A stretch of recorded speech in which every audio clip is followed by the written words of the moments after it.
तो हेलो दोस्त, आपका इस यूट्यूब चैनल निर्माण क्लासेस पर स्वागत है। कल के वीडियो में हम लोग क्या चल रहे थे, हम लोग चल रहे थे 10वां क्लास का क्वेश्चन बैंक का साइंस का ऑब्जेक्टिव। तो हम लोग कल 40वां क्वेश्चन तक देख लिए थे। आज से हम लोग स्टार्ट करेंगे 41 क्वेश्चन से कि 41वां क्वेश्चन क्या है। तो 41वां क्वेश्चन क्या है दोस्त, चलिए इसको हम लोग पढ़ते हैं। वायु का निरपेक्ष अपवर्तनांक वास्तव में होता है। ऑप्शन नंबर ए में क्या है, 1 से कम, बी में क्या है 1 से अधिक, कि सी में कितना है 1 के बराबर, डी में 0। तो आपका सही आंसर इसमें से क्या होगा दोस्त, बताइए। तो आपका इसमें से सही आंसर होगा क्या, इसमें आंसर होगा बी, यानी कि ऑप्शन नंबर बी सही होगा, 1 से अधिक। तो इस पे क्या करेंगे हम लोग, टिक लगा देंगे। अब चलिए चलते हैं नेक्स्ट क्वेश्चन की ओर। आँख नाक गला के चिकित्सक आँख नाक गला के चिकित्सक द्वारा उपयोग में लाया जाने वाला दर्पण है। यानी कि आँख नाक गला के जो चेक करते हैं उसमें कौन सा दर्पण का उपयोग किया जाता है। तो इसका राइट आंसर क्या होगा दोस्त, उत्तल दर्पण होगा कि अवतल दर्पण होगा कि समतल दर्पण होगा कि इनमें से कोई नहीं। तो इसमें से आपका आंसर क्या हो जाएगा, इसमें से आपका आंसर हो जाएगा अवतल दर्पण, यानी कि ऑप्शन नंबर बी आपका सही है। वेल्डिंग में किस गैस का उपयोग किया जाता है। दोस्त 43वां क्वेश्चन क्या है, वेल्डिंग में किस गैस का उपयोग होता है। ऑप्शन ए में है मेथेन, बी में है एथराइन, सी में है एथेन कि एथीन। तो आपका राइट आंसर क्या होगा दोस्त, तो आपका राइट आंसर हो जाएगा ऑप्शन नंबर बी, यानी कि वेल्डिंग में किस गैस का उपयोग होता है, तो एथराइन का। किसका, तो एथराइन का। अब चलिए चलते हैं नेक्स्ट क्वेश्चन की ओर। एल्किन का सामान्य सूत्र है। एल्किन का सामान्य सूत्र क्या होता है दोस्त, ऑप्शन नंबर ए में है CnH2n+2, CnH2n-2 कि CnH2n, और डी में है CnH2n-1। तो एल्किन का सूत्र क्या होता है, CnH2n, क्या होता है CnH2n। तो ऑप्शन नंबर क्या हो जाएगा, ऑप्शन नंबर सी हो जाएगा, सही हो जाएगा। ऑप्शन नंबर सी क्या होगा, सही होगा। निम्न में से कौन सा स्वच्छ ऊर्जा स्रोत है, कोयला, लकड़ी, प्राकृतिक गैस कि इनमें से सभी। तो 45 का आप लोग आंसर बताइए, इसका आंसर सही क्या होगा। तो इसमें हो जाएगा आपका ऑप्शन नंबर सी सही है, यानी कि प्राकृतिक गैस। इसका राइट आंसर क्या हो जाएगा दोस्त, प्राकृतिक गैस। हमारा शरीर किस परास के बीच कार्य करता है। तो इसका राइट आंसर क्या हो जाएगा दोस्त, इसका राइट आंसर हो जाएगा आपका ऑप्शन नंबर डी। तो हमारा शरीर जो कार्य करता है वह 7 से लेकर 7-8 तक परास के बीच कार्य करता है। तो ऑप्शन नंबर डी इसका सही आंसर होगा। 47वां क्वेश्चन क्या कह रहा है, ग्लूकोज का रासायनिक सूत्र निम्नलिखित में से कौन है। तो ऑप्शन नंबर इसमें से कौन सही होगा दोस्त, तो ऑप्शन नंबर ग्लूकोज का सूत्र होता है C6H12O6। तो इसमें ऑप्शन नंबर सी क्या होगा, सही होगा। अब चलिए चलते हैं नेक्स्ट क्वेश्चन की ओर। सोडियम की परमाणु संख्या कितना होता है। तो ये तो काफी हल्का क्वेश्चन आ गया है। क्या सोडियम की परमाणु संख्या कितना होता है, तो इसको आप क्या लगा लेंगे, 11। कितना होता है, 11। सोडियम की परमाणु संख्या कितना होता है दोस्त, 11। चलिए चलते हैं नेक्स्ट क्वेश्चन की। निम्नलिखित में नर युग्मक कौन है। तो इसमें नर युग्मक कौन है, अंडाणु, शुक्राणु, गर्भाशय या फैलोपियन नलिका। तो इसका राइट आंसर क्या हो जाएगा, इसका राइट आंसर हो जाएगा ऑप्शन नंबर बी, क्या हो जाएगा, नर युग्मक कौन है, शुक्राणु। शुक्राणु। अब चलिए चलते हैं 50वां क्वेश्चन की ओर। क्या बोल रहा, परजीवी पौधा का एक उदाहरण है। क्या परजीवी पौधा का एक उदाहरण है, गोबर छत्ता, ब्रायोफिलम या अमरबेल या चीड़। यानी कि परजीवी पौधा इनमें से कौन है। तो इसका राइट आंसर क्या हो जाएगा दोस्त, option number C. Option number C क्या है, अमरबेल। तो इसका राइट आंसर हो जाएगा अमरबेल। द्विखंडन पाया जाता है स्पंज में, हाइड्रा में, जीवाणु में, क्या इनमें से कोई नहीं। तो इसका राइट आंसर क्या हो जाएगा दोस्त, इसका राइट आंसर हो जाएगा जीवाणु में द्विखंडन पाया जाता है। अग्नाशय से कौन सा हार्मोन स्रावित होता है। अग्नाशय से कौन सा हार्मोन स्रावित होता है। तो इसका राइट आंसर क्या होगा दोस्त, अग्नाशय से कौन सा हार्मोन स्रावित होता है। तो ऑप्शन में क्या दिया गया है, एपिनेफ्रिन, टेस्टोस्टेरोन, नॉर एपिनेफ्रिन कि इंसुलिन। तो इसका राइट आंसर क्या हो जाएगा? इसका राइट आंसर हो जाएगा इंसुलिन। यानी कि अग्नाशय से कौन सा हार्मोन स्रावित होता है? इंसुलिन। अब चलिए चलते हैं नेक्स्ट क्वेश्चन की ओर। 53 क्या कह रहा है? निम्नलिखित में से कौन सा रक्त का थक्का जमने के लिए उत्तरदायी है? रक्त बिंबाणु, श्वेत रक्त कोशिका, लाल रक्त कोशिका कि इनमें से कोई नहीं? तो इसका राइट आंसर क्या होगा दोस्त? इसका राइट आंसर हो जाएगा ऑप्शन नंबर ए, यानी कि रक्त बिंबाणु। अब चलिए चलते हैं नेक्स्ट क्वेश्चन की ओर। सजीव जीवधारियों द्वारा किस प्रकार की नाइट्रोजनी पदार्थ का उत्सर्जन होता है? यानी कि सजीव जीवधारियों द्वारा किस प्रकार की नाइट्रोजनी पदार्थ का उत्सर्जन होता है? यूरिया के द्वारा, यूरिया, अमोनिया, यूरिक अम्ल की इनमें से सभी? तो इसका राइट आंसर क्या हो जाएगा दोस्त? इनमें से सभी, यानी कि ऑप्शन नंबर डी। तो जो सजीव जीवधारी होते हैं वह नाइट्रोजन पदार्थ उत्सर्जित कौन कौन से करते हैं?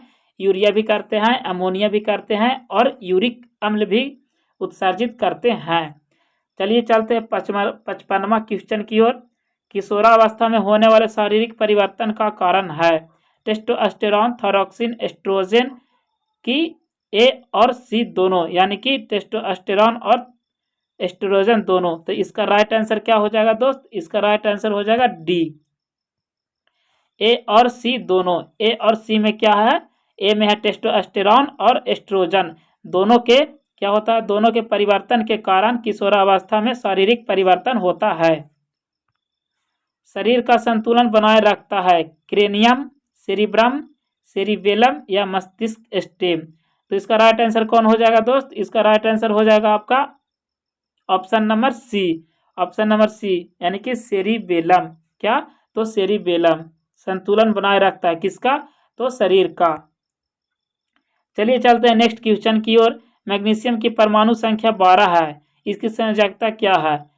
तो मैग्नीशियम कितना परमाणु संख्या है दोस्त? 12। तो इसकी संयोजकता कितना होगा? इसका संयोजकता हो जाएगा आपका ऑप्शन नंबर बी। कितना हो जाएगा संयोजकता? 2। तो हम लोग 2 पर क्या करेंगे? टिक कर देंगे। अब चलिए चलते हैं नेक्स्ट क्वेश्चन की ओर। निम्नांकित में से किस धातु का विस्थापन उसके लवण के विलयन से लोहा द्वारा होता है? तो ऑप्शन नंबर ए में क्या है? तांबा, बी में क्या है? सोडियम, सी में है कैल्शियम और डी में है मैग्नीशियम। तो इसका राइट आंसर क्या हो जाएगा? Option number A. कौन हो जाएगा? तो तांबा। क्या हो जाएगा? तांबा। अब चलिए चलते हैं नेक्स्ट क्वेश्चन की ओर। एथिल अल्कोहल का व्यापारिक उत्पादन किस रासायनिक क्रिया द्वारा किया जाता है? ऑप्शन ए में है अपचयन, ऑप्शन ए में है उपचयन, ऑप्शन बी में है अपचयन, ऑप्शन सी में है किण्वन कि ऑप्शन डी में है भर्जन? तो आप बताइए इसका राइट आंसर क्या होगा दोस्त? तो इसका राइट आंसर हो जाएगा आपका ऑप्शन नंबर सी। किसके द्वारा? तो किण्वन के क्रिया के द्वारा। काली चूना का रासायनिक सूत्र क्या होता है? तो काली चूना का रासायनिक सूत्र क्या होता है दोस्त?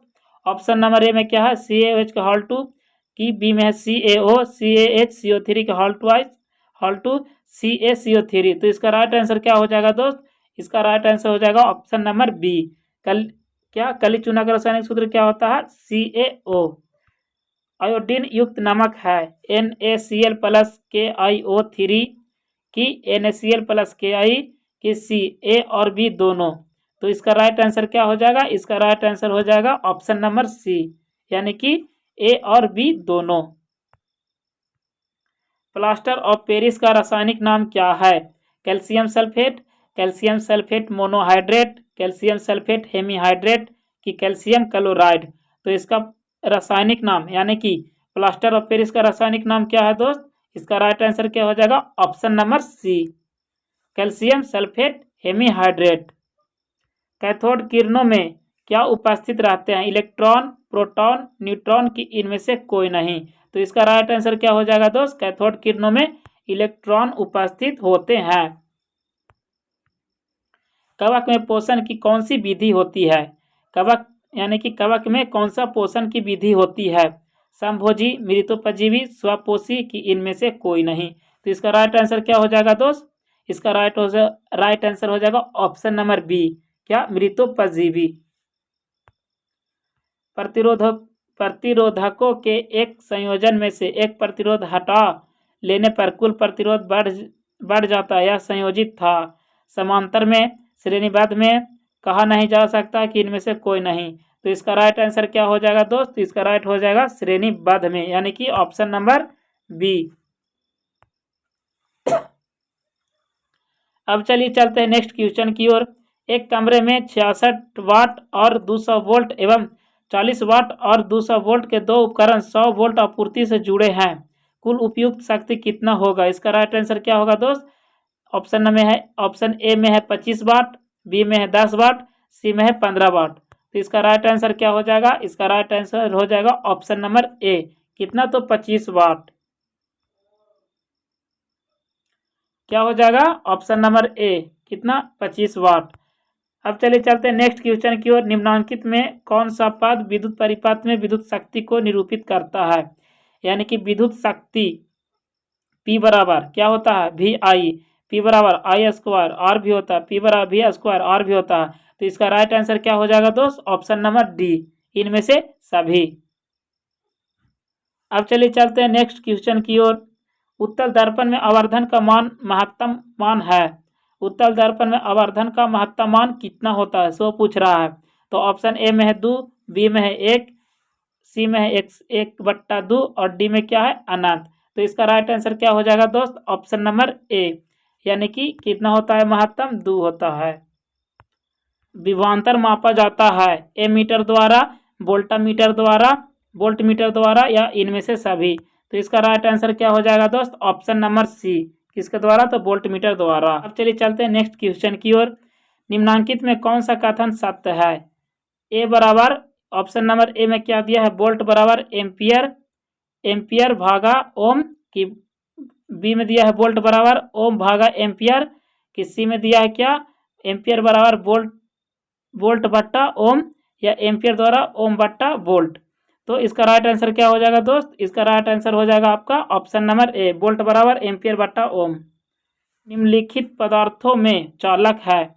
अभ्रक, कांच, एल्युमिनियम की चीनी मिट्टी। एल्युमिनियम है एक चालक। नाभिकीय ऊर्जा प्राप्त करने के लिए निम्नलिखित में कौन आवश्यक है? Helium, uranium, aluminium, chromium. तो इसका राइट आंसर क्या होगा दोस्त? इसका राइट आंसर हो जाएगा आपको ऑप्शन नंबर बी, क्या? तो यूरेनियम।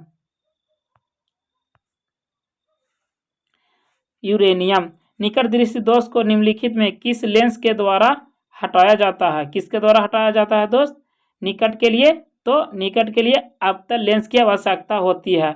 तो राइट आंसर क्या हो जाएगा? इसका राइट आंसर हो जाएगा अवतल लेंस। निकट के लिए अवतल लेंस और दूर के लिए उत्तल लेंस का उपयोग किया जाता है। नेत्र में प्रवेश करने वाली प्रकाश किरणों का अधिकांश अपवर्तन होता है। अभिनेत्र के अंतरपृष्ठ पर, नेत्रोद अंतरपृष्ठ पर या दृष्टिपटल के बाहरी पृष्ठ पर, कि इनमें से कोई नहीं। तो इसका राइट आंसर क्या हो जाएगा दोस्त? इसका राइट आंसर हो जाएगा option number B, option number B, नेत्रोद अंतरपृष्ठ पर। निम्नलिखित में कौन लेंस की क्षमता का मात्रक है? तो लेंस की क्षमता का मात्रक कौन है दोस्त? तो डायोप्टर। क्या है? डायोप्टर। मानव नेत्र में किस प्रकार का लेंस पाया जाता है? उत्तल लेंस, बाइफोकल लेंस, अवतल लेंस, बेलनाकार लेंस। तो इसका राइट आंसर क्या हो जाएगा दोस्त? इसका राइट आंसर हो जाएगा मानव नेत्र में कौन सा लेंस पाया जाता है? तो उत्तल लेंस पाया जाता है। हजामत के लिए किस दर्पण का उपयोग होता है? अवतल दर्पण का, समतल दर्पण का, उत्तल दर्पण का, कि इनमें से कोई नहीं। तो इसका राइट आंसर क्या होगा दोस्त? इसका राइट आंसर हो जाएगा हजामत के लिए अवतल दर्पण का प्रयोग किया जाता है। किसी वस्तु का अवतल दर्पण द्वारा बना प्रतिबिंब आभासी सीधा वस्तु से बड़ा पाया गया तो वस्तु की स्थिति कहाँ होनी चाहिए? वक्रता केंद्र से बाहर, मुख्य फोकस तथा वक्रता केंद्र के बीच, वक्रता केंद्र पर, दर्पण के ध्रुव तथा मुख्य फोकस के बीच। तो इसका राइट आंसर क्या हो जाएगा दोस्त? इसका राइट आंसर हो जाएगा ऑप्शन नंबर डी, दर्पण के ध्रुव तथा मुख्य फोकस के बीच। प्रकाश की किरण को मोड़ने की क्षमता को कहते हैं? लेंस की क्षमता का व्युत्क्रम, लेंस की समंजन क्षमता, कि इनमें से कोई नहीं। तो इसका राइट आंसर क्या हो जाएगा दोस्त? इसका राइट आंसर हो जाएगा आपका ऑप्शन नंबर ए, लेंस की क्षमता। अवतल लेंस द्वारा प्राप्त प्रतिबिंब होता है। अवतल लेंस द्वारा प्राप्त प्रतिबिंब कैसा होता है? छोटा होता है, सीधा होता है, आभासी होता है कि इनमें से सभी? तो इसका राइट आंसर हो जाएगा इनमें से सभी। क्या हो जाएगा दोस्त? इनमें से सभी। तो इस वीडियो में बस इतना ही, मिलते हैं नेक्स्ट वीडियो में। इसी तरह हम लोग क्वेश्चन बैंक का सारे सिलेबस का हम लोग ऑब्जेक्टिव क्वेश्चन बैंक देखेंगे एग्जाम के पहले तक।